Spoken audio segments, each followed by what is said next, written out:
Hey guys, 1977 Logan here. Gonna do a little video and update of what I got going on as far as the new builds going.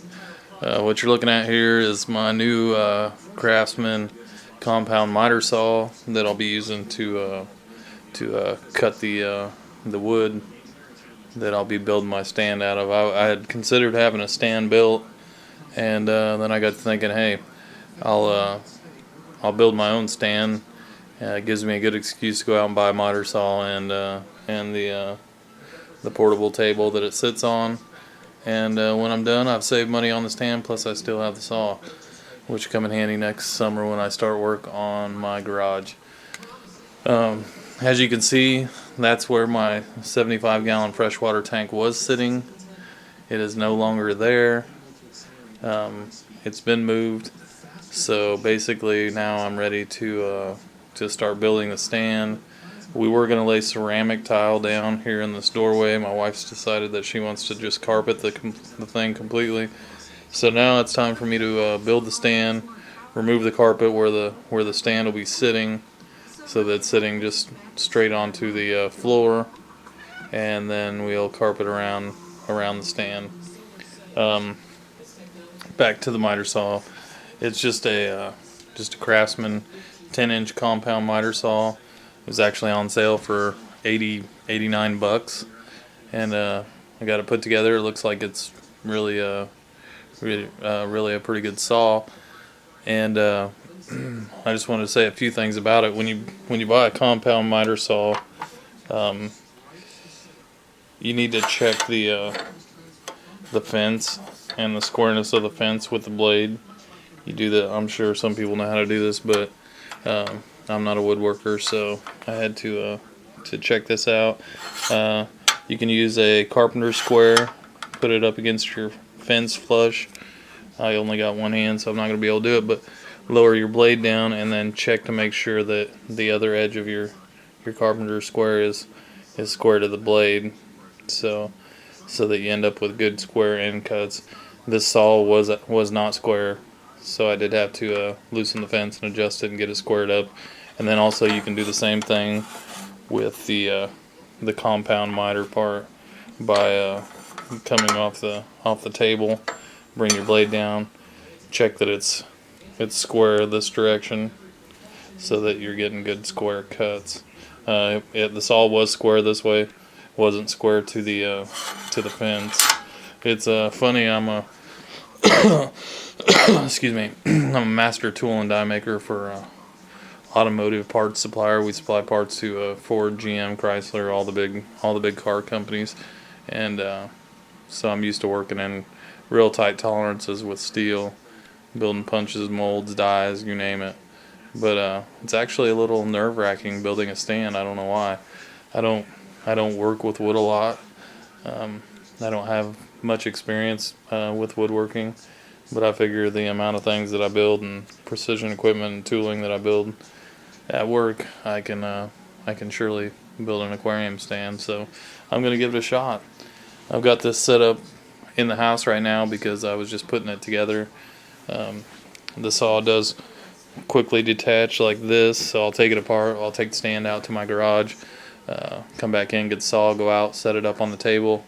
I've already bought all my 2x4s. I've sketched out the stand on paper, so I know the exact measurements that I need and the number of boards that I need to cut. And so basically, I'm gonna give it a go today, and hopefully I'll have more of an update later, or some more footage to add to this update. I don't know if you can see outside, but it is snowy here. I live in northeast Missouri, and it's a pretty crisp 30 degrees or so. I hope. The camera's going out of focus. So I'm gonna get this outside and get started on cutting some lumber. Hopefully I'll get back with you later. Thanks for watching. Hey guys, 1977 Logan back.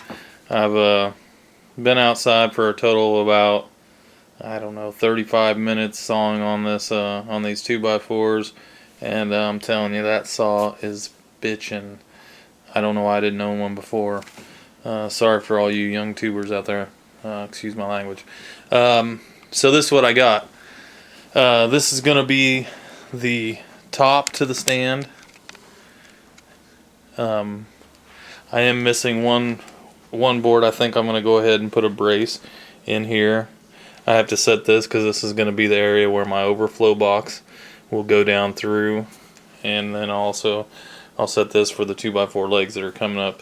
The bottom will be exactly the same, except for there won't be this won't be in there, so it'll be the exact same 6 bracings across the bottom, and this middle just won't be in there. So needless to say, this all works great.